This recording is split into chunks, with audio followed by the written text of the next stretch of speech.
ಎಂಟಿ ಕೃಷ್ಣಪ್ಪ ಭೇಟಿಗೆ ಅವಕಾಶವನ್ನ ಪೊಲೀಸರು ನೀಡಿರಲಿಲ್ಲ. ಪರಮೇಶ್ವರ್ ಭೇಟಿಗೆ ಬಂದಿದ್ರು ತುರುವೇಕೆರೆ ಶಾಸಕ ಎಂಟಿ ಕೃಷ್ಣಪ್ಪ. ಮೊದಲೇ ಮಾಹಿತಿ ನೀಡದೆ ಬಂದಿದ್ದಕ್ಕೆ ಒಳಗೆ ಪೊಲೀಸರು ಬಿಡಲಿಲ್ಲ. ಬಳಿಕ ಆಪ್ತ ಸಹಾಯಕನಿಗೆ ಕರೆ ಮಾಡಿ ಬೈದಿದ್ದಾರೆ ಶಾಸಕ ಕೃಷ್ಣಪ್ಪ. ಪರಮೇಶ್ವರ್ ಆಪ್ತ ಸಹಾಯಕನಿಗೆ ಕರೆ ಮಾಡಿ ಕೃಷ್ಣಪ್ಪ ಬೈದ್ರು. ನಿಮ್ಮನೆ ಗೇಟಲ್ಲೇ ಇದೀವಿ ಅಂತ ಹೇಳುವಂತ ಕೃಷ್ಣಪ್ಪ ಹೇಳಿದ್ದಾರೆ. ಆಗ ಪರಮೇಶ್ವರ್ ಮನೆ ಒಳಗೆ ಬಿಡುವುದಕ್ಕೆ ಪೊಲೀಸರಿಗೆ ಸೂಚನೆಯನ್ನ ಕೊಟ್ಟರು. ಬಳಿಕ ಪರಮೇಶ್ವರ ಭೇಟಿಗೆ ಅವಕಾಶವನ್ನ ಮಾಡಿಕೊಟ್ರು ಪೊಲೀಸರು. ಬೆಳಗ್ಗೆ ಎಂಟಿ ಕೃಷ್ಣಪ್ಪ ಅವರು ಪರಮೇಶ್ವರ್ ಅವರನ್ನ ಭೇಟಿಯಾಗೋಕೆ ಹೋದಂತಹ ಸಂದರ್ಭದಲ್ಲಿ ಅವರನ್ನ ಸಹ ಪೊಲೀಸರು ತಡೆದಿದ್ರು. ನಂತರ ಆಪ್ತ ಸಹಾಯಕನಿಗೆ ಕರೆ ಮಾಡಿ ಶಾಸಕ ಕೃಷ್ಣಪ್ಪ ಅವರು ಬೈದಿದ್ದಾರೆ. ನಿಮ್ಮನೆ ಗೇಟಲ್ಲೇ ಇದೀವಿ ಅಂತ ಹೇಳು ಅಂತ ಹೇಳಿದ್ದಾರೆ. ಆ ನಂತರ ಪರಮೇಶ್ವರ್ ಅವರು ಪೊಲೀಸರಿಗೆ ಹೇಳಿ ಅವರನ್ನ ಒಳಗ್ ಬಿಡೋದಕ್ಕೆ ಹೇಳಿದ್ದಾರೆ. ಆದ್ರೆ ಬಾಲಕೃಷ್ಣ ಅವರು ಭೇಟಿಯಾಗಕ್ಕೆ ಹೋದಂತಹ ಸಂದರ್ಭದಲ್ಲಿ ಅನುಮತಿ ಕೊಟ್ಟಿಲ್ಲ, ಯಾರನ್ನೂ ಸಹ ಒಳಗಡೆ ಬಿಡಬೇಡಿ ಅಂತ ಹೇಳಿದ್ದಾರೆ ಅಂತ ಪೊಲೀಸರು ಬಾಲಕೃಷ್ಣ ಅವರನ್ನ ಅಲ್ಲೇ ತಡೆದ್ರು.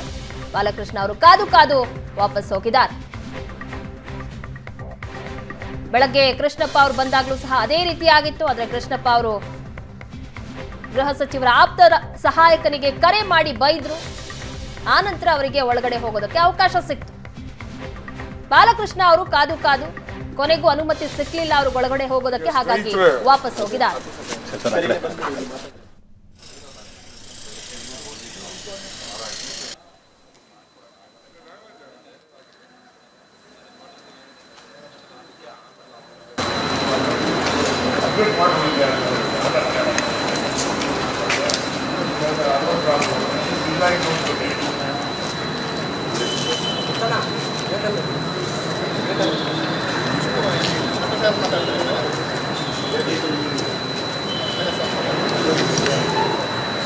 ಶಿವಶಂಕರ್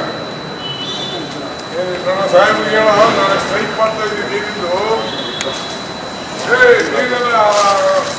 ಪೊಲೀಸ್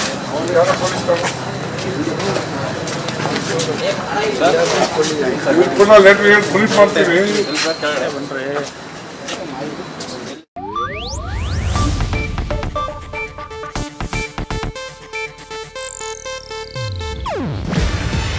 ಇದು ಏಷ್ಯಾನೆಟ್ ನ್ಯೂಸ್ ನೆಟ್ವರ್ಕ್ ಪ್ರಸ್ತುತಿ. ನೀವು ನೋಡ್ತಿದ್ದೀರಾ ಏಷ್ಯಾನೆಟ್ ಸುವರ್ಣ ನ್ಯೂಸ್.